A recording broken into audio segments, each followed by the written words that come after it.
বরিশালের ঐতিহাসিক আঙ্গিকে গুটিয়া মসজিদ একটি বিশেষ স্থান অধিকার করে আছে। এই মসজিদটি কেবল একটি প্রার্থনার স্থান হিসেবেই নয়, বরং এটি স্থানীয় সংস্কৃতি ও ঐতিহ্য, শিল্পের পাশাপাশি এক অসামান্য নিদর্শন।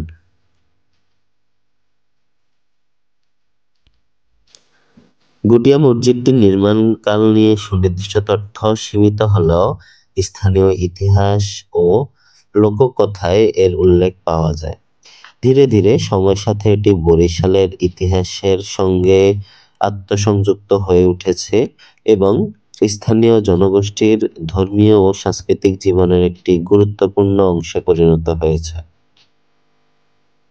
মসজিদটির স্থাপত্য প্রাচীন বাংলা ও মুঘল স্থাপত্যের ছোঁয়া পাওয়া যায়।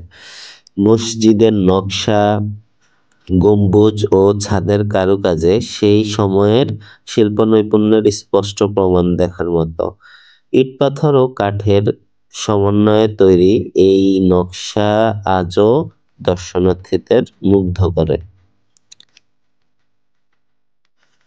গুটিয়া মসজিদ শুধু একটি ঐতিহাসিক নিদর্শন নয়, বরং এটি আমাদের দিনে স্থানীয় মানুষদের আস্থা, বিশ্বাস ও মিলনের এক কেন্দ্রবিন্দু। ধর্মীয় উৎসব, অনুষ্ঠান ও সামাজিক সমাবেশের ক্ষেত্রে মসজিদটি গুরুত্বপূর্ণ ভূমিকা রাখে এবং এটি প্রজন্মের পর প্রজন্মের জন্য এক সাংস্কৃতিক ঐতিহ্য হিসেবে চিহ্নিত।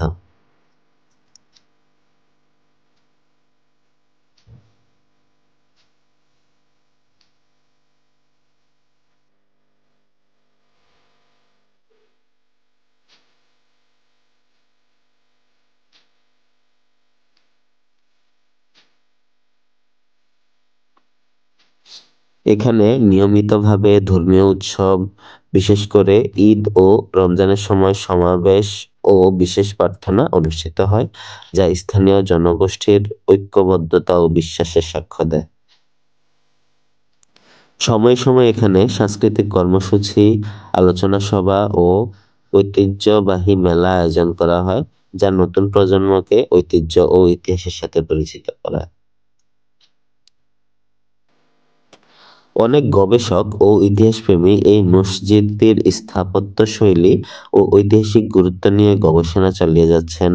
পাশাপাশি স্থানীয় সাংস্কৃতিক প্রতিষ্ঠান ও ঐতিহ্য সংরক্ষণের উদ্যোগ গ্রহণকারীদের মধ্যে মসজিদটির পুনরুজ্জীবনের আলোচনা ও পরিকল্পনা চলছে, যাতে এর ইতিহাস ও সৌন্দর্য আগামী প্রজন্মেও সংরক্ষিত থাকে।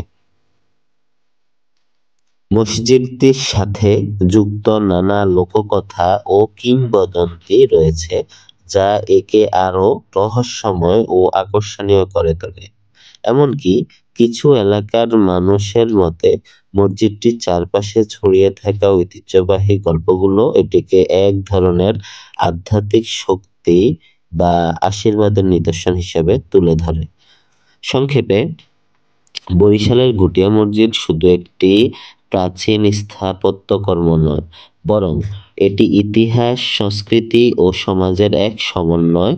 এর স্থাপত্য শৈলী, ধর্মীয় ও সামাজিক কার্যক্রম ও প্রাচীন লোককথা সব মিলিয়ে এটির গুরুত্ব, মর্যাদা ও বহুগুণে বৃদ্ধি পায়। ভিডিওটি ভালো লেগে থাকলে আপনাদের মন্তব্য শেয়ার করবেন এবং লাইক করবেন। আর যদি এই চ্যানেলটি ভালো লেগে থাকে তাহলে সাবস্ক্রাইব করবেন। ভালো থাকবেন সবাই।